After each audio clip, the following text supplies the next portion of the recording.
سلام دوستان، امیدوارم حالتون خوب باشه. امروز میخوام یه خورش فسنجون خوشمزه که باب مهمونیاتونه درست کنم. پس کانال من رو سابسکرایب کنید. مرغا رو به همراه سیر و پیاز و برگ بو و نمک و فلفل و زردچوبه میذاریم که کاملا بپزه.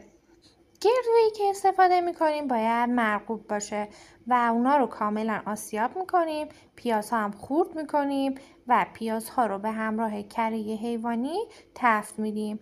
گردوهای خورد شده رو بهش اضافه میکنیم. یه قاشق آرد هم اضافه میکنیم و کاملا تفت میدیم تا رنگ گردوها تیره بشن. که پخته شدن اونا رو جدا میکنیم و آبش رو صاف میکنیم و به خورشت اضافه میکنیم و اجازه میدیم که بپزه.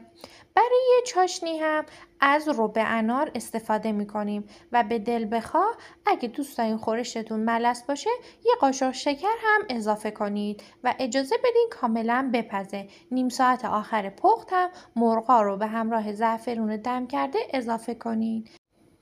نگم از طعم این خورش که خیلی خوشمزه است. امیدوارم این خورش خوشمزه رو درست کنید و از طعمش لذت ببرید. نوش جان.